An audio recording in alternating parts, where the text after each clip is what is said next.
Good afternoon and welcome to the National Press Club, the place where news happens. I'm Jen Judson, the 115th president of the National Press Club and the land warfare reporter for Defense News. Thank you for joining us for Headliners panel on the 2022 outlook for state voting laws. We're happy to accept your questions and we'll ask as many as time permits. To submit a question, please email headliners@press.org and put voting in the subject line. President Biden, during a speech in Atlanta on Tuesday, said restrictive voting laws recently enacted around the country pose a grave threat to American democracy. Georgia's Governor Brian Kemp hit back, calling the president's remarks an assault on election integrity. Last year, 19 states passed new voting laws. Georgia's legislature, for example, last year enacted new requirements for mail-in ballots, restricted the number of ballot drop boxes, and made it illegal to give a bottle of water to a voter standing in line at a polling place. Florida's legislature also voted in April to curtail vote by mail. Along with ballot access, the certification of elections and questions about protecting poll workers will be ongoing. This year, other state legislatures, including Florida and Michigan, have voting measures on the agenda. In Michigan, lawmakers have sought to change election laws via a petition process that allows a Republican-controlled legislature to make major changes in election law with no review by the voters or the state's Democratic governor. In Florida, lawmakers have proposed creating criminal penalties for anyone delivering a mail ballot to the post office other than the voter. Additionally, Florida Governor Ron DeSantis has proposed that the legislature create a state office to investigate election-related crimes. Supporters tout many of these laws as election protection measures. Opponents say they amount to voter suppression. Our speakers today, experts on ballot access, have studied these changes to election law and what it means for voters and our democracy.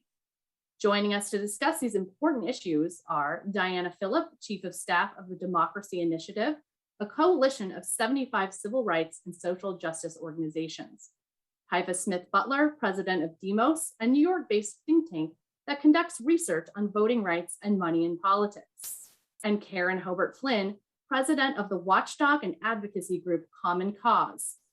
A reminder for those of you watching, we're happy to accept your questions and we'll ask as many as time permits. To submit a question, please email headliners@press.org and put voting in the subject line. Ms. Phillip, let's start with you. Welcome to the National Press Club. The floor is yours.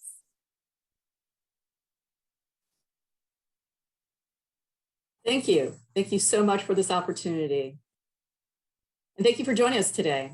We are gathered at a truly historic moment to talk about our most fundamental right, our right to vote. President Biden said this week that we face grave threats to our democracy and we must pass new voting rights bills, he said, even if it means changing the rules of the Senate. And I assume you're aware of the drama that has already occurred on the Senate floor earlier today. So we could have not picked a better time to gather and focus on our right to vote and discuss concerns that voters may have going into the 2022 election cycle. We are delighted to be here today with two of our great partners in the grassroots movement to save our democracy, Common Cause and Demos. I'm here on behalf of the Democracy Initiative. Our coalition includes 75 civil rights, environmental, gender rights, and labor organizations representing a combined 45 million people. The Democracy Initiative came together in 2012 to fight for Senate rules reform so that our government can truly represent the will of the people. We've won a few victories since then, including our fight to provide resources to the U.S. Postal Service so they could effectively serve the tens of millions of voters who chose to vote by mail in the 2020 election. This is funding that we'll need again in 2022, as investing in accessible and safe voting will help safeguard our democracy, because it's time to center this conversation in the experience of voters. Our democracy is not just what happens in the nation's capital. It's centered in school basements, town halls, and everywhere. Tens of millions of voters register and cast their ballots every year. To preserve our right to vote, it's necessary that Congress and the president take action to push back against the unprecedented wave of voter suppression. As mentioned before, 19 states passed 34 laws in 2021, which actually make it harder for people to vote. And as we learned in 2020, and we'll see again in 2022, our democracy depends on the actions of hundreds of thousands of poll workers, precinct workers, and election officials all across our country. So in 2020, voters overcame all kinds of obstacles to defend our democracy, turning out in record numbers. More than 158 million people cast ballots for president, the largest number ever and the largest, most diverse electorate in American history. High voter turnout yield mixed results. Democrats, of course, won the presidential election, but Republicans prevailed in many key Senate, congressional, and local races. But instead of building on the possibilities of a higher turnout in an expanded electorate, the GOP has doubled down on a strategy of voter suppression. So what will be the voting experience in 2022? Now, there are concerns about the influence of previous voting experiences on voters' decisions to participate again, especially voters who felt manipulated, unsafe, or deceived. Because let's face it, the majority of states were unprepared to create safe voting processes in response to a pandemic, especially in ways that would eliminate various systemic barriers that marginalize or disenfranchise voters confronted with casting their ballots. By November of 2020, very few states had vote-by-mail laws already in place. So while the majority had excuse or no excuse absentee ballot laws, some of the states, they put in temporary parameters, but they didn't codify them. So I think that our voters are going to be very confused and frustrated because some states are putting in more measures and some are putting in more restrictions. The question of whether voters are confident that they can engage in safe and accessible voting has become increasingly important as the pandemic rages on. A number of states are moving forward, making the temporary solutions of mailed ballots, prepaid postage, drop boxes. Connecticut and New York have pending resolutions this year for constitutional amendments. So we'll have to go to the ballot referendum this year. Other states are making it hard to vote and are passing onerous voter ID requirements, purging qualified voters from the voting rolls, restricting vote by mail, early voting. Last year, Montana repealed its same-day registration law enacted since 2005. And 2 days ago, a coalition of Native American tribes, the ACLU, filed to block its implementation. Texas and Alabama enacted restrictions on curbside voting. And as mentioned last year, both Georgia and Florida banned giving voters snacks and water while standing in line in their dedication to vote. Partisan politics, not voters, are deciding how, when, and where voting takes place. And to make our democracy work, we have to push back against the intimidation and threats of violence that also our voters experience. There are states that allow open carry of firearms at polling places. So some states are paying attention to this. For instance, Maryland is prohibiting firearms within 100 feet of polling sites, and they also have legislation that's going to be pending, increasing the compensation for poll workers. Will there be militias, other form of intimidation that might prevent people from voting? During the first week in November of 2020, there was an 80% increase in the number of demonstrations throughout the US compared to the week before. And just this news alone can really get people to think about whether or not they want to personally go to a polling site. And then there's the wide-scale deception employed on election day. 800,000 voters in 12 swing states reported receiving robocalls, telling them to stay safe by staying home. It's important that Congress and the president take action because too many states are creating a very difficult environment for voters. So we need uniform national rules on vote by mail, early voting, access to the ballot, transparency in election processes to make every ballot count and be certified and restore the key provisions of the 1965 Voting Rights Act. And these are exactly the measures included in the Freedom to Vote Act, John R. Lewis Act. Now, there's a strong majority support among voters for this. According to the recent poll from Political and Morning Consult, 55% of respondents favor expanding vote by mail, 65% favor expanding early voting, 64% favor limits on partisan gerrymandering. The American people are saying yes to accessible and safe voting, yes to making our elections fair and more transparent, to ensure that each ballot cast is counted and certified, and yes to democracy. But yet we have senators who are saying no by using the Jim Crow filibuster and other arcane Senate rules. Will we see a robust debate on our voting rights in the coming days? Will we get the opportunity to see our senators answer the question, do you support the freedom to vote? Now, note that Senate rules have been adjusted many times before. 74 of the 100 incumbent senators have voted to change those rules at least once. We must fix or nix the filibuster in order to get the action needed to pass this federal legislation, which is essential to our democracy. When there's a choice between our democracy and outdated Senate rules, which prevent debate and promote endless obstruction, we'll choose democracy every time. In closing, meanwhile, we ask Americans to start thinking ahead during this election cycle and encourage anyone that loves our nation to seek at least one way to assist a voter with overcoming a challenge to cast their ballot, protect election workers, and promote nonpartisan oversight of election processes. And now I'm very pleased to pass the mic to our next panelist, Taifa Smith Butler, the president of Demos. Thank you so much, Diana. And thank you, Press Club, for this opportunity to join my colleagues to be unapologetic about our belief in a multiracial, just, inclusive democracy. And we are, as Diana said, at a point in our nation's history that is dire, that is urgent, and it's defining. The right to vote is fundamental to our democracy. And Black and brown folks, as you all know, have fought to secure that right in our history. And lawmakers opposed to this multiracial, inclusive democracy have always fought to prevent their inclusion. And what we see around this cycle of voter oppression, or suppression, I should say, is not new, right? It is a story as old as our country. Just as discriminatory as the post-Reconstruction era, just as discriminatory as the Jim Crow era, so too are these voter suppression bills and efforts and campaigns after the election in 2020. And so, as we know, as history has shown us, in order to address the post-Reconstruction era and the Jim Crow era, we needed federal intervention to thwart the efforts at the state level.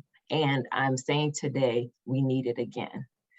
And so just want to underscore a few points today, because it is hypercritical that we see beyond partisanship in our nation, because the right to vote is, again, fundamental, and it is not partisan, it is American. And as we see history play itself out again, we've got to recognize that if we don't do anything today, that the likelihood of continued efforts to thwart and undermine our democracy will persist. And I just want to make the point that as we've seen Black and brown folks in our history exert political power, it has oftentimes been met with a backlash of white supremacy and an effort to undermine their political power. And as we've seen, as Diana even mentioned, a few of the states across our nation that have offered up voter suppression tactics to undermine, to limit and restrict the access of many Black and brown low wealth communities across this country is a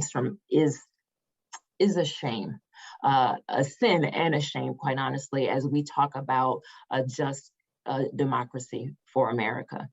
And as we see right now, pre-filed in Georgia, additional attempts to file legislation that would now ban drop boxes going forward.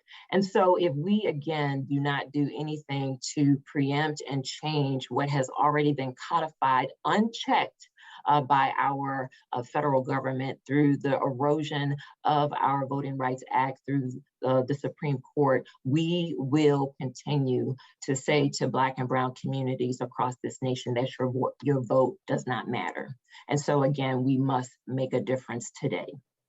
And secondly, as we've talked about, an inclusive democracy requires that there be some standardization of the rules and how we show up to engage.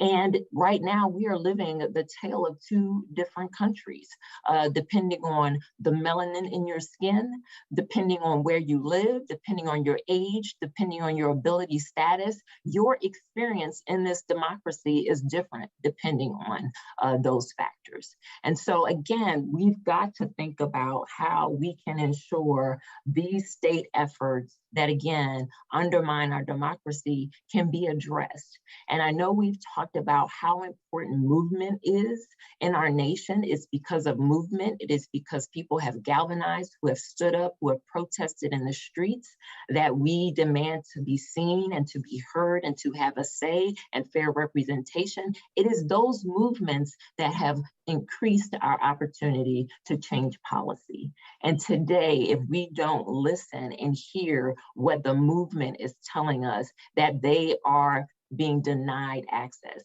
that they are facing barriers and hurdles day in and day out, whether you're in the state of Georgia. I've been residing in Georgia for nearly 23 years. And I can tell you, to hear people tell the stories of standing in line for 8 and 9 hours is unconscionable when they are trying to have their voices heard. And to have it now criminalized, that people who want to motivate and encourage people to stay in line, to stay and cast their ballot, here's water, here's some snacks, for that to be criminal today is unconscionable. So when we're talking about these efforts, whether they be in Georgia or in Texas, to create, again, these barriers to opportunity where voices can be heard within Black and Brown communities, where they can have a say in who is representing their needs and their concerns and the policy ideas that are germinating from their communities. We are saying that we don't want an inclusive democracy. And again, we say unapologetically no to that. We've got to fight like hell to make sure that we can ensure that everybody's voices are heard. And I'll finally say this, because as we've heard today around the need to maintain rules, our democracy is about power at the end of the day. And if we, in fact, are going to maintain and support Jim Crow filibuster, or the Jim Crow filibuster, or these racist types of tools that have been used in our history to undermine the voices of the marginalized, then we are really not for a democracy as we see it, right? So I think we need to call the question. We need to give opportunity for these senators to debate and to say what they stand for. Are we going to stand on the side on the right side of history when we think about an inclusive democracy, when we think about a nation that is diversifying, the electorate is more diverse than it has ever been. And our nation is projected to be more diverse over the next 20 to 40 years. What are we doing to build power for Black and Brown people so that they can have the right representation in their communities, so that they can sit on these local boards and govern and lead and to manage the resources in their communities? These bills, through the Freedom to Vote Act and the John Lewis Act, will ensure that there are the right kinds of practices: same-day registration, advanced registration, voter registration. These are the things that will continue to increase our electorate and give people an opportunity to show up, and give people an opportunity to stand up and to represent their concerns and their needs. And we need federal oversight through the provisions in the John Lewis portion to make sure that there is accountability, to make sure that there is someone watching these maps and someone watching these efforts, because right now state legislatures across this country are going and creating these decisions without any accountability and without any oversight. And that, again, is undermining our democracy. So today I represent Demos. I represent a host of Black and Brown communities in the movement who is believing that this is a moment that we cannot let pass. And if we do, it will dramatically change the shape of our democracy going forward. And I'll stop there.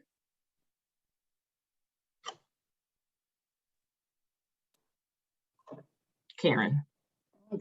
Thanks, Taifa. And Diana, really appreciate all your comments. I'm proud to be here as president of Common Cause, a nonpartisan pro-democracy group that has worked to pass hundreds of reforms at the federal, state, and local level, including many of the reforms that we have seen states move towards during the 2020 election when they were battling the pandemic so that people could vote safely and securely. We have about 1.5 million members in every congressional district and 30 state chapters that are fighting these battles that Diana talked about and that Taifa talked about at the state level with vote suppression measures passing. You know, the challenge is that democracy requires trust and confidence in each other and in our elections. And that is what makes Trump's big lie so insidious, turning neighbor against neighbor. As we've heard today, the big lie is metastasizing into vote suppression laws at the state level, making it harder to vote, making it harder, in particular, in Black and Brown communities. And we're also seeing efforts to sabotage our election. So one of the things I think it's important, as Diana talked about, reforms restricting access to voting, measures restricting access to voting have passed in so many states. And if you put it a different way, it affects about 55 million eligible voters, according to the Voting Rights Lab. Our whole system depends on trust that our government is ultimately accountable, representative, and responsive to the people. But voter suppression, election sabotage measures, disinformation about voting, and racial and partisan gerrymandering weakens trust.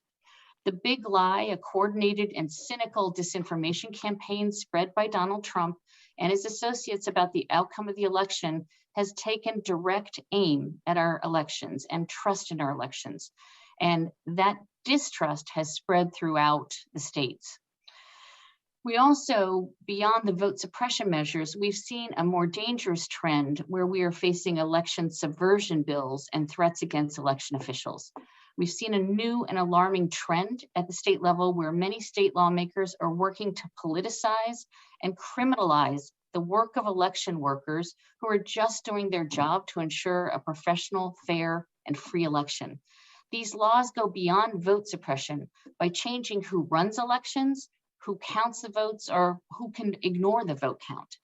A few states introduced bills that would have directly allowed partisans to change the election results, and luckily they did not pass.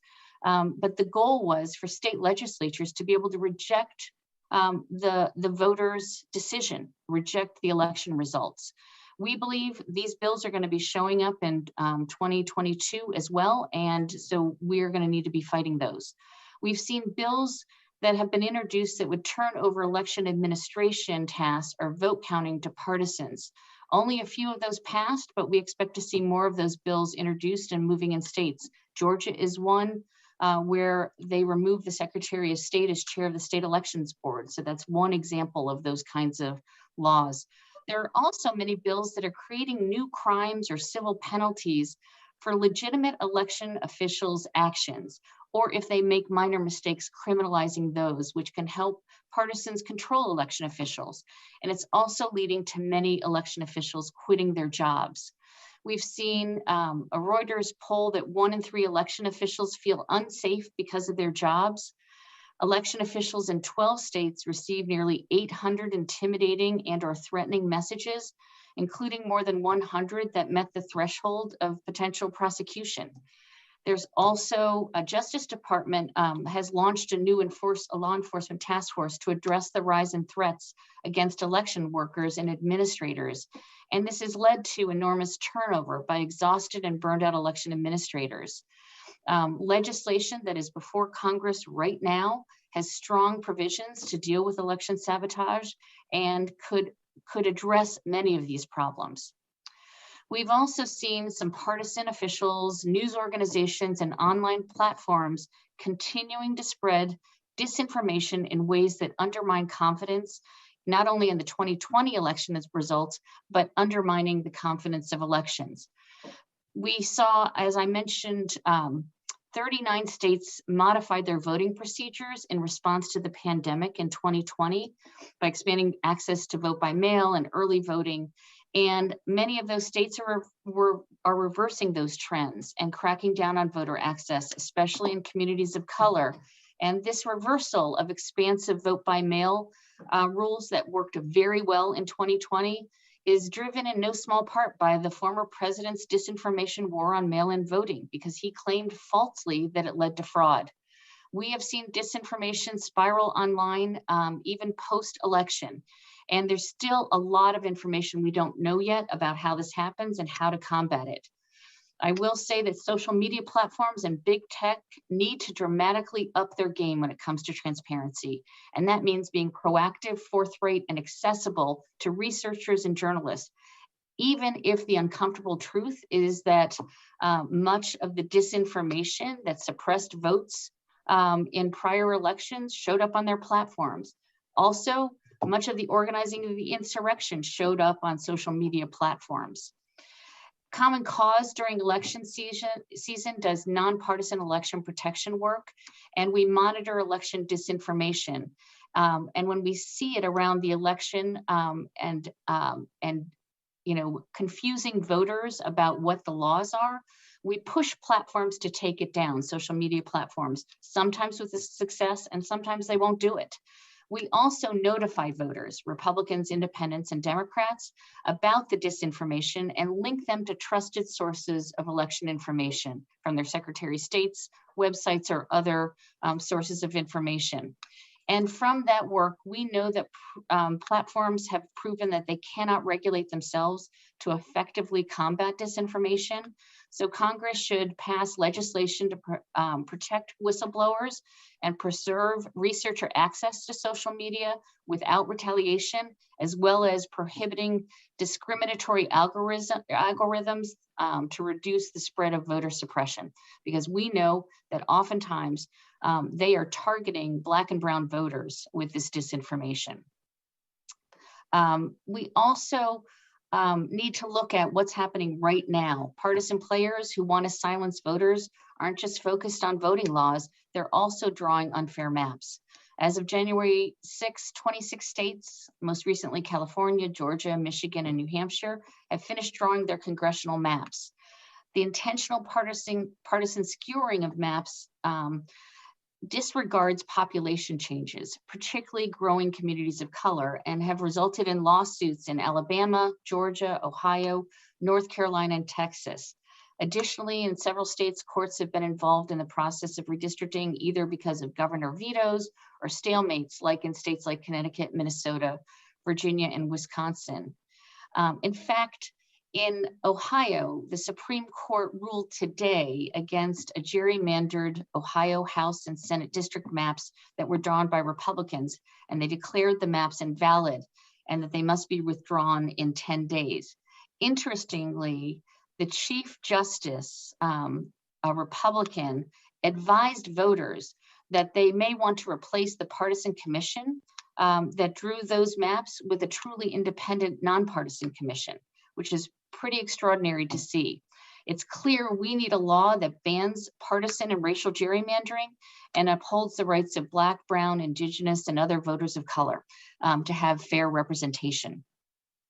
There has been a consistent partisan strategy to erase or hide considerations of racial minority voting rights in Republican-controlled states, and it's important that we are strengthening the Voting Rights Act, and also the Freedom to Vote Act, which bans partisan gerrymandering and creates standards for how to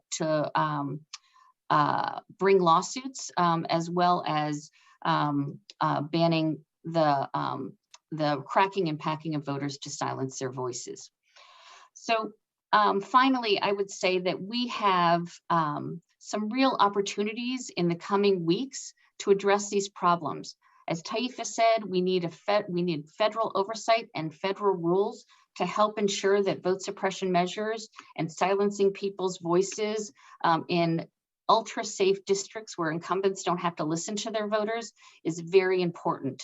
It's a momentous week this week as we are seeing the House consider a single legislative vehicle to move reform.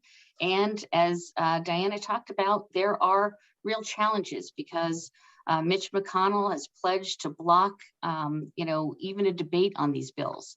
So President Biden is on the Capitol this afternoon talking about these issues and the need to amend Senate rules to not let that stand in the way of people's freedom to vote. The truth is, there is a choice in front of every senator right now. Very simply, do you support the freedom to vote for all Americans? That is the question that they have to answer, and I certainly hope that they will be on the right side of history. Thank you, everyone, for your comments. And I know that there's a lot of fodder here to continue to pull string on. But just what Karen was talking about at the end of her comments, I just wanted to jump right in on a question regarding Senator Sinema. She said she went on the Senate floor and she said that she supports voting right measures, but will not amend Senate rules will not be in favor of amending Senate rules for filibustering. So can you talk a little bit about what your thoughts are there in terms of her position right now? Sure. This is something that she has been talking about. And it's perplexing to me in part because there have been 161 exceptions to the Senate filibuster's rule, majority requirement of 60 votes made between 1969 and 2014. In fact, Senator Sinema voted to carve out the debt ceiling extension from the filibuster just 35 days ago. So she certainly, has been willing to carve out exceptions of the filibuster in the past. She talks about the filibuster driving compromise, but it's actually been a tool used to block debate. It's been weaponized to prevent debates from even starting. The filibuster is essentially a minority veto over almost all legislative action. And 59 Senate votes is not enough to pass a bill. 41 senators can block it. So some say that if one party restores majority rule to the Senate, it will become like the House of Representatives. It really ignores the very design of the Senate, a place where every state is equally represented, unlike the House where every person is supposed to be equally represented. As Senator Angus King has said, if you take the states that 41 senators represent, which is enough to filibuster a bill, add up all the population together, you get 24% of the American people. So the situation we're in now is that 24% of the American people have an effective veto on people's ability to vote and to be fairly represented. So one of the things that's interesting is there's a fear that if Democrats lose the House and Senate, they're going to need the filibuster. Mitch McConnell wasted no time changing filibuster rules to suit his own political interests just a few years ago, where they amended the rules so that a Supreme Court nominee could be confirmed just by a majority vote. And so 3 Supreme Court justices were elected that way. So I guess, from my standpoint, the notion that this is something filibuster brings Republicans and Democrats together ignores our past history. And that, that when it comes to fundamental rights, those need to trump an archaic Senate rule that is not even part of the Constitution. The Constitution enumerates the times when we need a supermajority. There are six reasons to do so, and passing legislation or blocking legislation is not one of them. I also think it's important to remember that both the 14th and 15th Amendments to guarantee both citizenship and voting rights to formerly enslaved people passed on a strict party line vote. It was the right thing to do then, as is moving the Freedom to Vote Act and the John Lewis Voting Rights Act is the right thing to do to give access to all Americans to be able to vote and to prevent the vote suppression that we are seeing across the country. And something as well. Oh, no, Taifa, you can. Go ahead.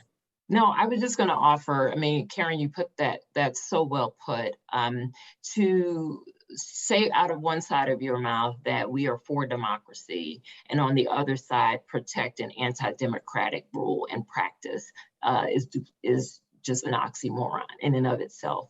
And so I think to everything that we've said today is rules are about power. And as we know in our democracy, our ability to show up at the ballot is about who is writing the rules for us. And so how do we take this Jim Crow filibuster or this relic of racism in our country and say, we will put that to the side because we believe fundamentally in the right to vote for every American in this country. And we will have the political courage to stand up in this moment, forget about next year, midterms, and who's in power when, do the right thing today. And I believe if Senator Sinema and Senator Manchin and all of those GOP representatives believed in this democracy, that they would whip each other, regardless of a Jim Crow filibuster, and say, let's do the right thing for the American people and pass these 2 bills.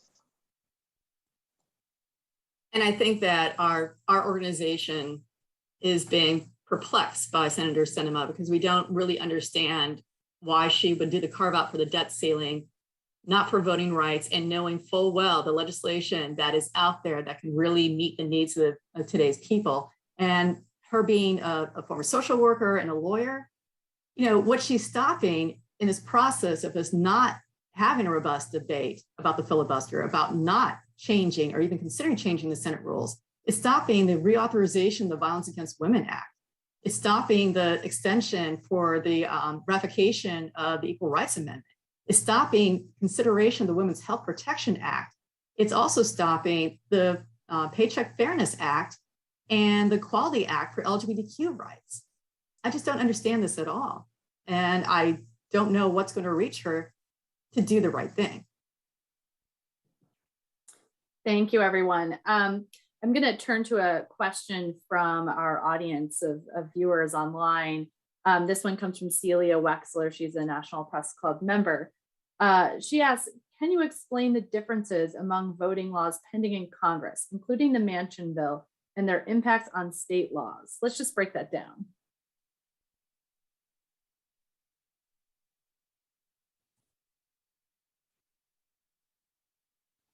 Whoever wants to go first. Diana, it looks like you had something to say. Yeah, actually, I think that Karen could probably speak well on this. Sure. You know,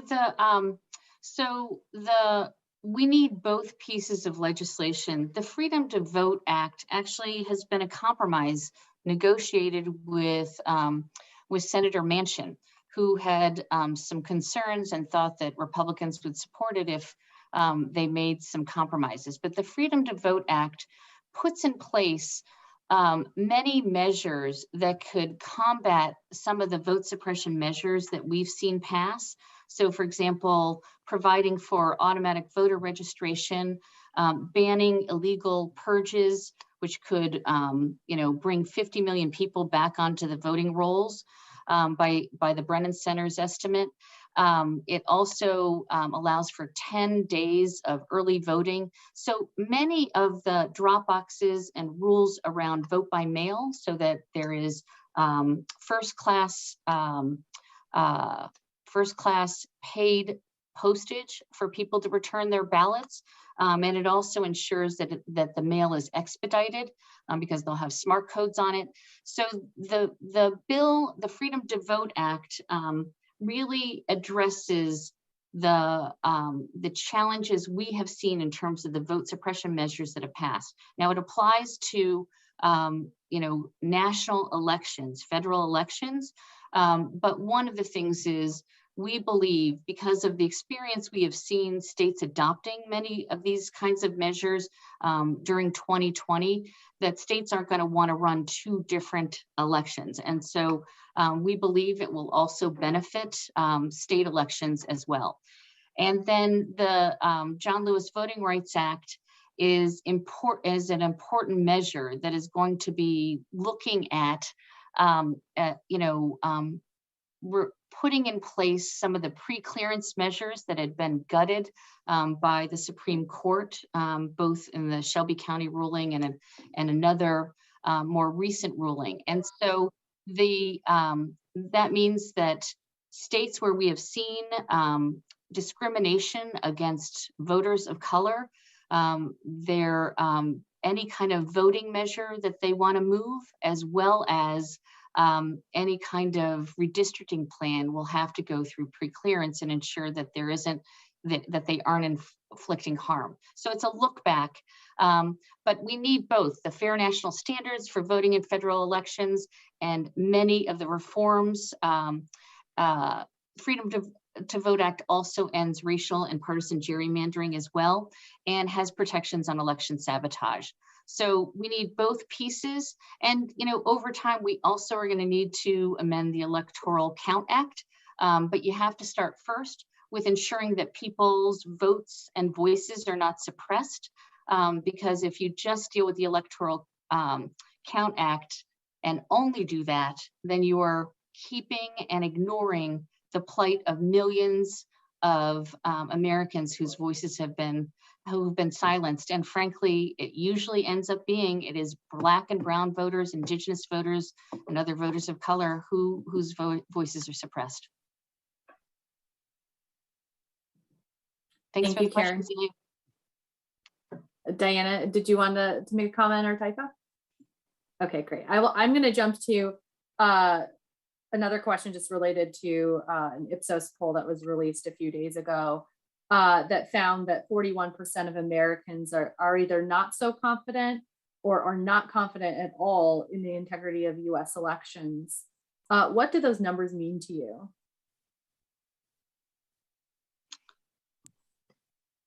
I think what they mean to me is, and I'm grateful that people are actually asking that question about the confidence level, because I think that we're not recognizing the voter experience to understand that you have to connect everything.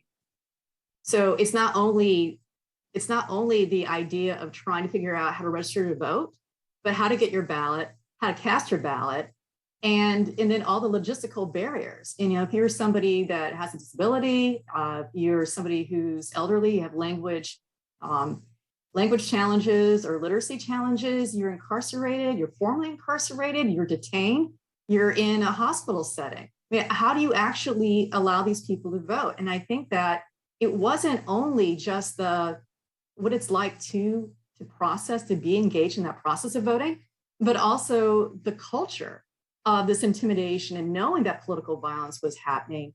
And then this outcry of, oh goodness, it's not secure.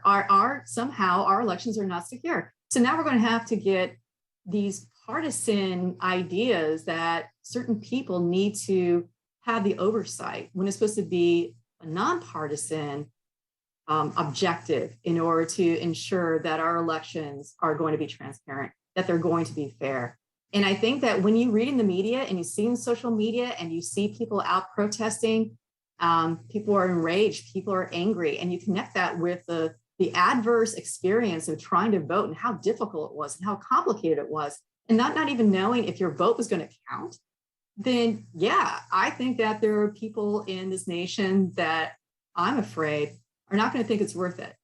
That if you're going to go through all of this and then have somebody overturn it and undermine it. I noticed just last night that we still have states that have legislation pending for studies on whether or not the 2020 election results in their states should hold. The results should hold. And I just think that's really amazing and a really sad use of energy and time in those legislatures, because what they should be doing is thinking about how incredibly cost effective it is to engage in vote by mail. That if you can make it more accessible for people, vote by mail, and have more no excuse absentee ballot kind of provisions, then you're going to have fewer polling sites. And more polling sites means that it's more money taken out of the state budget. So you can have this increase in the number of voters where you've made it more accessible and a more fair representation as a result, and also decrease the cost of engaging in voting. And I'm not hearing that as much as I'm hearing we need to go back to 2020 and really question whether or not those votes should have been counted the way that they were.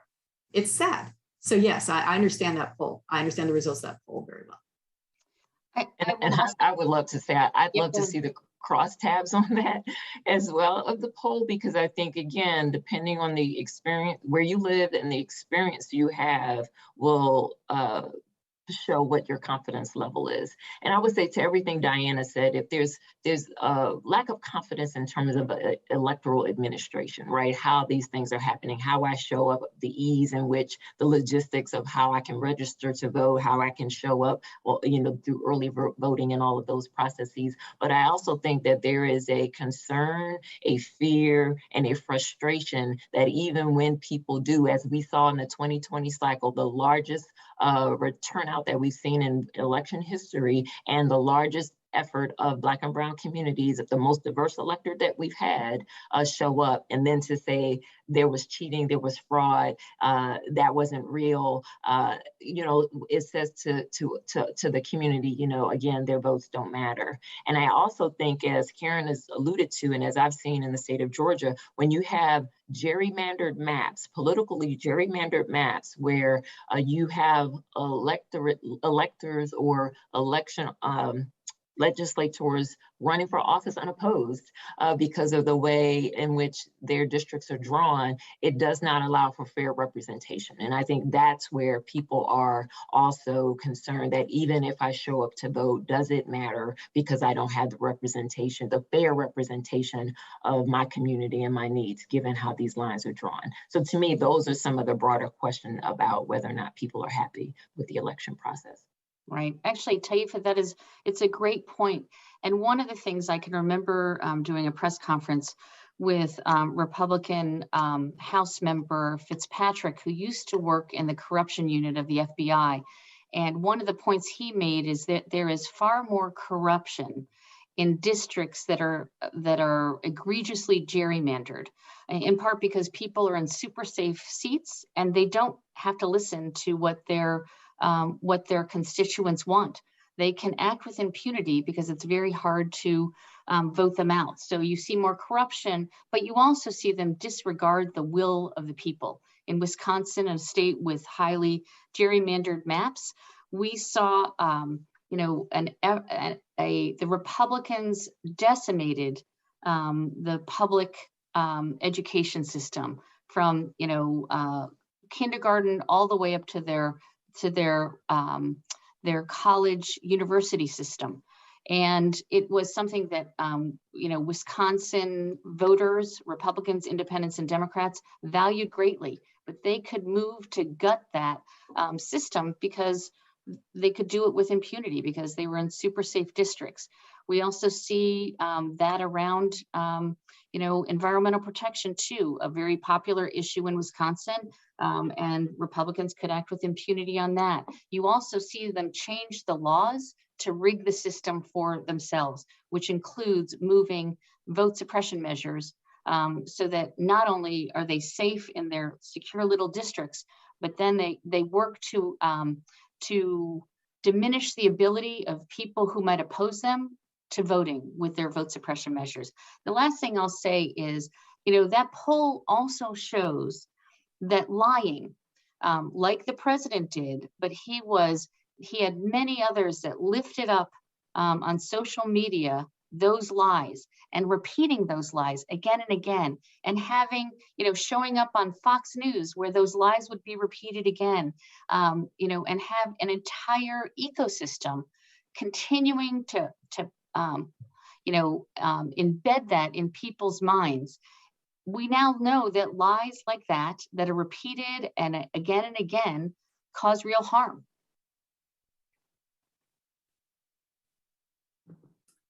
Thank you, everyone. We have about 15 minutes left, so I'm going to try to get in as many questions as I can. I still have quite a few coming from the audience as well as myself. But I wanted to ask you, you all advocate for an expanded use of vote by mail. And in 2020, a number of state attorney generals sued the US Postal Service to make sure that mail ballots were delivered in a timely manner. And the federal courts ordered the USPS to raise its standards for delivery of ballots, and it did. But Postmaster General DeJoy recently introduced a plan to further slow mail delivery. What's your level of confidence in the post office's ability to deliver this year?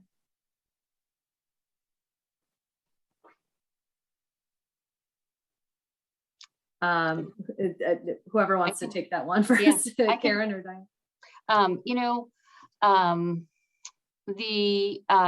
There's been a lot of pressure to replace DeJoy, whose management and changes to the Postal Service operations have created declines in service and serious backlogs. And actually he has a conflict of interest because DeJoy brought to the job and is because he has investment in companies that work with the Postal Service. So a couple good signs, I think. President Biden has nominated members to the US Postal Service Board of Governors who could have authority to replace him. Amber McReynolds, a national expert on vote by mail and former election administrator, was confirmed earlier this year, as well as Ronald Stroman, who has significant experience with the post office and its election mail processes. And I think the president has nominated 2 others in November who await confirmation. So, I will say that Common Cause has called for DeJoy to be replaced. But I also think that there were a number of important lessons learned in 2020. And as jurisdictions shifted to vote by mail, we found it worked. And millions of Americans are now more familiar with how to vote by mail. And it allowed many to vote safely from home at a time of a global pandemic that many of us thought would be gone, but yet here we are dealing with the newest variant. And so the reform measure, the Freedom to Vote Act, has also important vote by mail reforms so that that would require the Postal Service to carry all election mail free of postage, get first-class delivery standards, and it would require the use of an official election mail logo and certain other processes so that that the mail is expedited. So I think that the chaos that DeJoy created is going to come to an end, and it needs to. And even despite that, millions more Americans voted by mail, and jurisdictions that really didn't have a lot of experience doing it did an excellent job. New York State was one of them. I think they had gotten 3% of absentee ballots in prior elections, and then that number jumped precipitously because so many people voted by mail. So I actually think we can get even better at this than we did in 2020. Okay, thank you. Unless either Diana or Taifa want to pile on to that, I can jump to the next question. Just that the U.S. Postal Service is still the most trusted U.S. agency, and more so than the U.S. Senate. So I have faith, I do.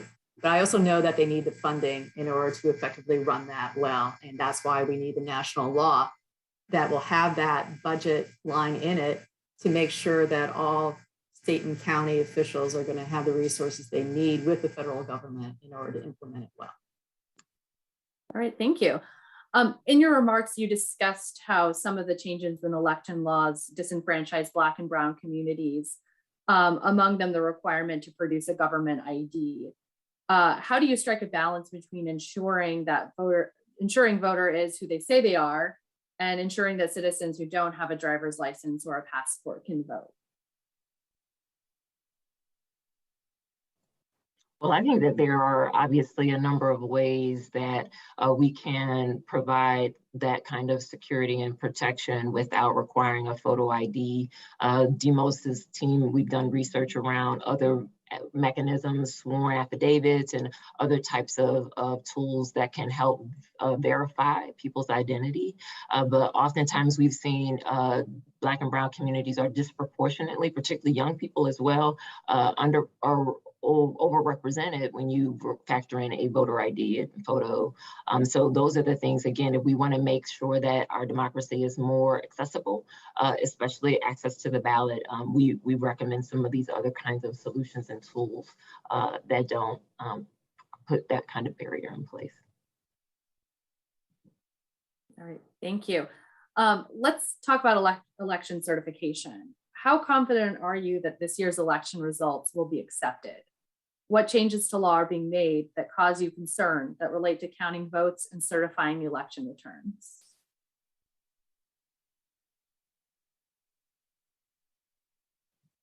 So I think it's going to be, a challenge. And the truth is, we don't know how challenging it will be, in part because when I talked about some of the election sabotage or subversion measures that are moving, very few passed, but there will still be efforts to do that, to switch who is counting the votes to possibly partisans. That's, when we saw in 3 states that they wanted the state legislature to decide and certify the election, that is cause for real concern.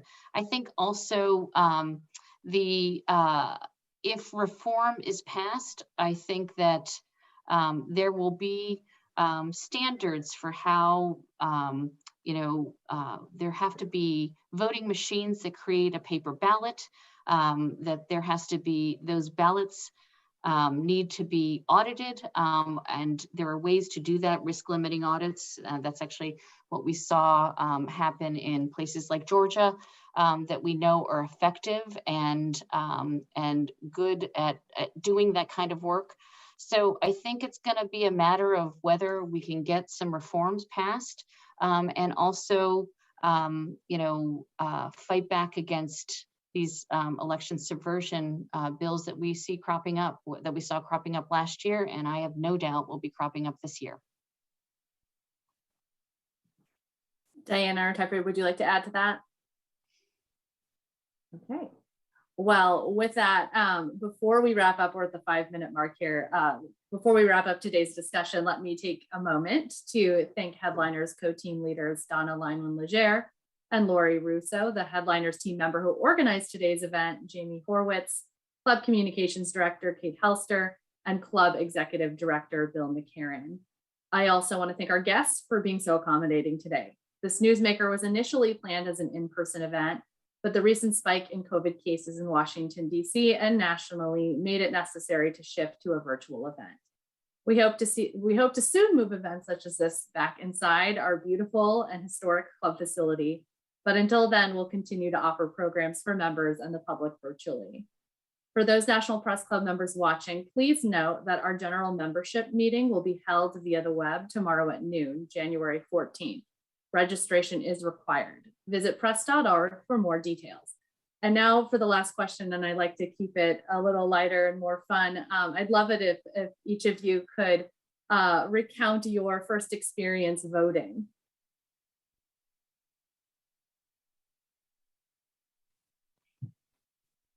I have to give you a minute to think about it. Yeah, in my case, it was a really long time ago, in 1980, presidential election. I was so excited to go, and actually I'd gone with my parents when I was young, so it sort of helped to demystify it. And to me, it was very exciting. And I won't say who I voted for, but it was, to me, just a rite of passage. I was proud of my sticker and thought it was the greatest thing. And so I also made sure to bring all 4 of my boys to, when I would go to vote, into the voting booth so that they would do the same thing. I think I remember it was 1984 and I came home from college my freshman year just to vote. And I went with my parents because I just really felt that just seemed to be the right thing to do, because my dad was a union activist and we were very pro democracy type of people. And it was just simply, yeah, it's a rite of passage. It was just something that you did in your adulthood because that was your responsibility to be a citizen of the United States. It's funny, I don't remember the election cycle, but I'm from Philadelphia and I just remember going into the poll for the first time and closing the curtain behind me in the light and the darkness and pulling the trigger, the lever. So I just remember the experience, but I don't remember what I voted for or who I voted for. Thank you for sharing all of those memories. I think for me, I voted absentee in 2000. That was my first voting experience. And I'm from Colorado. I voted in the Colorado election and I dropped my ballot off in a very small Ohio post office box. Thank you so much again for joining us today. And I hope you have a wonderful rest of the day. Thank you so much.